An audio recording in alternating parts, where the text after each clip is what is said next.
Welcome to the Glitch Report, your daily marketing botcast. Brought to you by Leadpages. Here are our hosts, Kai and Luna. All right, welcome back, everyone. We're diving deep into the wild world of social media today. Yeah, buckle up. Things are moving fast. No kidding. It's like every time you log on, something's different. It can be hard to keep up with, you know? Oh, absolutely. And that's kind of our mission today, to help you navigate these changes and figure out, what they mean for you, how you use social media, how you see the world even. Exactly. And one of the biggest changes, video. It's everywhere. Oh, yeah. Video is king. And, a lot of that has to do with this whole saga with TikTok. It kind of kicked off this video arms race. Yeah, for sure. Suddenly, every platform wants to be the next TikTok. And we're seeing that play out in real time, right? Like X, which used to be Twitter, they've got this whole new video tab. Yeah, it's like they're trying to create their own little YouTube within X, a personalized video feed with all these recommendations tailored just for you. And then there's Bluesky, which is doing things a little differently. Right. They're all about customization. Users can make their own video-only feeds based on specific hashtags. Imagine a stream of just, cat videos or cooking tutorials, whatever you're into. So basically, they're trying to say, come to us, you can get your video fix here, you don't need TikTok. Exactly.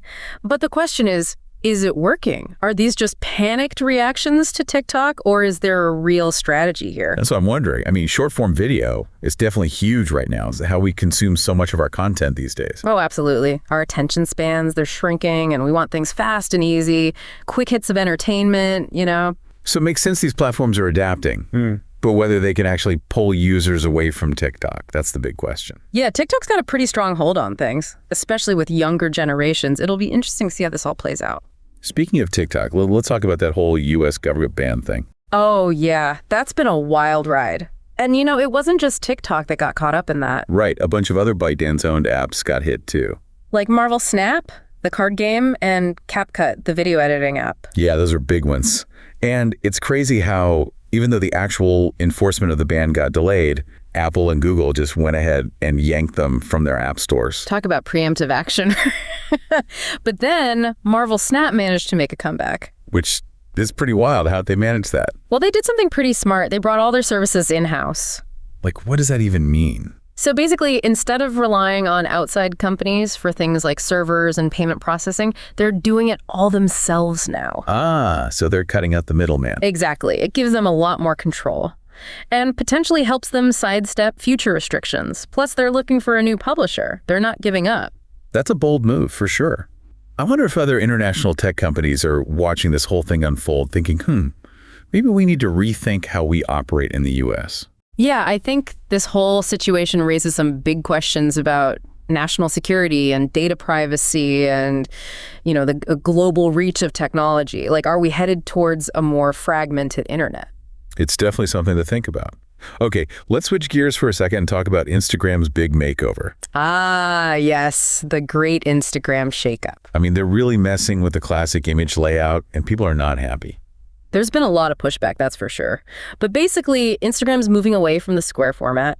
They want to embrace rectangular grids now. Yeah, and they're saying it's all about showcasing vertical content better, but I think a lot of users feel like their carefully curated grids are being messed up. Imagine spending years building your perfect Instagram aesthetic, and then suddenly the rules change. Exactly. But Instagram says they're listening, right? They're planning on giving users more control, like customizable thumbnails and the ability to reorder posts. Yeah, so you could potentially have more flexibility, even with the new grid format. Okay, that's good to hear. But it does make you wonder, is this the beginning of the end for the perfectly curated Instagram feed? It's possible. Maybe we're moving towards a more organic, less polished aesthetic. As platforms evolve, things change. It's true. Things are constantly changing. All right, so we've talked about a lot today. Video wars, app bans, grid redesigns. It's clear that the social media landscape is in constant flux. Yeah, it's a whirlwind out there. It really is.